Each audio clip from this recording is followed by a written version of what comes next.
The August Inside Infinite blog post went up last night, so let's go over it. Before we jump into the Inside Infinite, I just want to briefly touch on what we got Wednesday, which was that cinematic trailer for Season 1 of the multiplayer, where we got to see the backstory for one of the Spartans. I'm not a big lore person by any means, but we did see a notable London landmark, where we then saw the Covenant invading. I don't necessarily know what's going on there, but possibly part of Season 1 is based on Earth or specifically London. That could just be a trailer thing, maybe it means nothing, or maybe we'll get a cool London-based multiplayer map. I just wanted to quickly touch on that. I'm sure you guys have heard other people talking about that, but now let's hop into the blog post. So the first thing that they talked about was basically the Battle Pass, and they first wanted to clarify that originally they had stated that there will always be free and paid rewards available at each tier of the Battle Pass, which is actually incorrect. But basically what's happening is there isn't actually a free reward at every tier, but there will be numerous free rewards throughout the entire Battle Pass. At the end of this little section about the Battle Pass, they had this line, and I'll just read it. For launch, our goal is that you will earn progress in the Battle Pass through playing and winning matches on a regular basis. This will allow you to always jump into a game of Halo and make progress on your goals. I got super excited about this, because I thought it meant they had kind of heard our complaints about the MCC system, and in Halo Infinite you were going to be able to level up your Battle Pass just by playing the game, and then the challenges would be bonus. However, Unishit came in with a tweet to kind of kill my hope, where he said, "Hey Nick," he was responding to Uber Nick, "playing and winning matches will be challenges, which will help players progress through the Battle Pass. Even though this means no per match XP at launch, you're still always progressing through challenges and therefore the Battle Pass. We'll update the blog to clarify."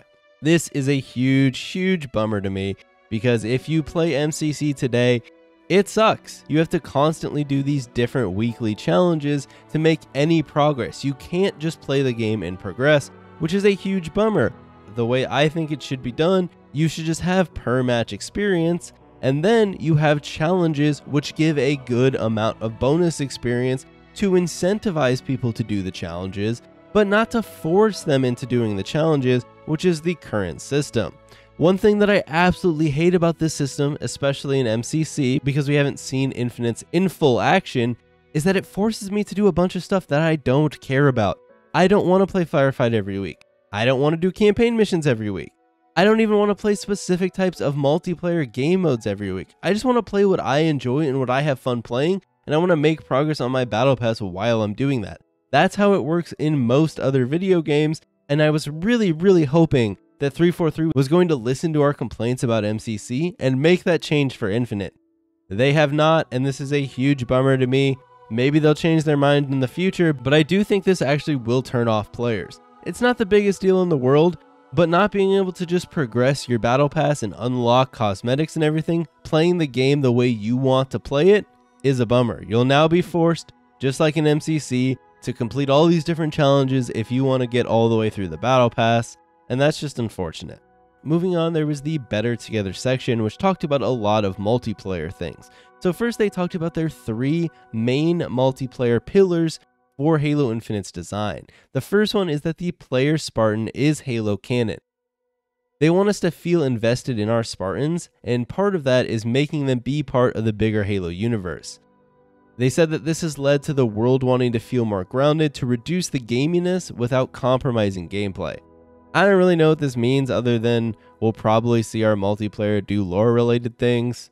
Could be cool, could kind of suck. One thing that comes to mind to me is kind of the if everyone's a hero, no one's a hero problem that you have with games like World of Warcraft, where you have these cool fleshed out stories, but everyone goes through the same story, and there's thousands upon thousands upon thousands of players doing this storyline. Obviously, if we're all doing the same things, it kind of makes you feel meaningless, but I don't know if that's really going to be a problem in Halo, so we'll kind of wait and see. The next pillar is extensibility at its core, and so for this, the modes, systems, and everything that they have built for Halo Infinite is built to be modular and expandable over the lifespan of the game. That sounds pretty cool to me. Hopefully that means things that are added on in year 5 or 6 are still compatible and feel good with things that launch with the game. And last, the main pillar is always onboarding. And so in this section, they talk about how playing online can be very difficult and intimidating for many players. So they want to make sure that there is always an on-ramp per se of features that will allow these new players to get into online play. Things like the tutorial, weapon drills, training mode, and the players vs bot playlist. It'll give kind of players a good way to progress and learn the mechanics of the game up until the point where they feel that they're ready to play PvP. The next section was about their core pillars of design for Arena, and this is fair starts, so all players start the match as equals with balanced gameplay mechanics. Great to hear that again. We felt that in the flight, so I didn't have any doubts there. The lone wolf survives, but the pack thrives. This is kind of just a funny name, but basically what they mean is that players can make plays individually through skill, but the team with better coordination, communication, and able to react as a team will win more games by working together, which has been a core pillar of Halo multiplayer since its inception. Next up is mastery equals mechanical depth plus tactical decision making. Basically, they just mean that if you want to master Halo Infinite, not only do you need to master the mechanics of it, you also need to master the tactics behind it so you know where to be, when to be there, but also be able to execute the plays that you're trying to execute. The next pillar is game mode clarity, and basically this just means that they want Halo Infinite's arena modes to communicate their game states efficiently and urgently so that players are able to make tactical decisions based on the information given to them. And lastly, power is earned and impermanent. What they mean by this is that any item that you can earn during the game, power weapons, power-ups, grenades, any of that good stuff, can be taken away through combat like dying, positioning, or tactical actions. This is another one that's just good to hear. Next up, they had a section about kind of some of the difficulties that they've faced with a cross-platform game, as Halo Infinite will be the first Halo game to be cross-platform at launch. They said a particular challenge that we faced on the multiplayer team was around the readability for new players in general. So some actions that they've taken to combat this is the personal AI kickoff lines, which are just the lines that the AI will tell you at the start of the game, will kind of tell you the mode in a concise manner so you can kind of decide what you want to do at the start of the game pretty quickly. They also have mode specific scoreboards for the first time ever that will hopefully give the players more information on the specific game modes that they're playing rather than using the same template for every game mode. Next up, they had a section all about what kind of feedback that they've got and what kind of feedback that they've taken in to work on for future flights and for the launch of the game. The first one, and probably the biggest one, was the radar. They said they knew that the implementation that they had for the tech preview was going to feel different, maybe even a little contentious, which is why they wanted to get feedback on it as soon as possible. They've heard all our feedback and they have a new iteration which will be in the next preview that is going to be more in line with player expectations. So I'm excited to see what exactly that means. They're also looking into the match intro camera operator, how he kind of constantly got tackled and all sorts of things happened during the intros of the games due to a lot of bugs. They're also looking at the medal visuals and the medal UI, as a lot of players expressed their dislike toward the new medals that were implemented in Halo Infinite. A lot of people also complained that the personal AI talked too much, basically, and so they found out a bug where it was basically repeating things that it shouldn't have been repeating, so in the future it should repeat the same phrase over and over a lot less. We also now will have the ability to preview personal AI voices outside of the game, which you couldn't do during the technical test. Another thing that they've tweaked is weapon drills, so they're more tuned for the specific weapon you're using.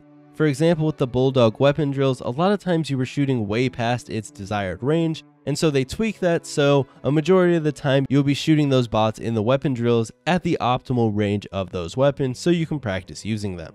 They also took in a lot of feedback about the bots and they want to rebalance their difficulty tuning. One thing that they specifically talk about is how ODST bots and Spartan bots should feel a lot different, which they didn't really during the technical test.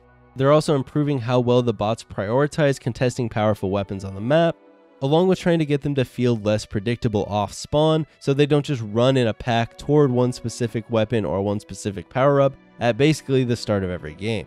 They did say it was interesting to see how many Creative Voice players exploited bot behaviors though. And last but not least, we had an update from Joe Staten on basically why they haven't shown more of the Infinite campaign yet. He said that currently they are in shutdown mode, which means that they are done with feature work and focused on crushing high priority bugs. They're spending lots of time playing the game, verifying fixes, and generally doing all that they can to ensure the campaign and multiplayer plays great on all platforms, from the original Xbox One to a high-spec brand new PC. He said that this is a very challenging task for them, even for a large and experienced team. You can take this as you will. whether it's PR talk or if you do really feel they're in shutdown mode. For me, my kind of takeaway from this is, it is what it is. We kind of just have to wait until 343 is ready to show us the campaign again. At this point, so close to launch, I doubt that many of the things that we see in the campaign would be changed anyways, so it's probably just a matter of waiting until 343 is ready to show it again, and then seeing what they've done. Hopefully it's really good, because we all want Halo Infinite's campaign to hit it out of the park, but at this point, I mean, that's just on them. We'll just have to wait and see what they've been able to do. That's kind of my approach, at least. I know a lot of people are pretty frustrated and worried that we haven't seen more of the campaign, as that could point to a lot of the development issues that Halo Infinite has had, and I'm not disagreeing with that. I'm just kind of saying at this point, it is what it is, and I'm probably just going to wait and see what we get shown next whenever it's shown to us. And that's pretty much going to do it for the video. I hope you guys enjoyed the video, and if you did, you know what to do.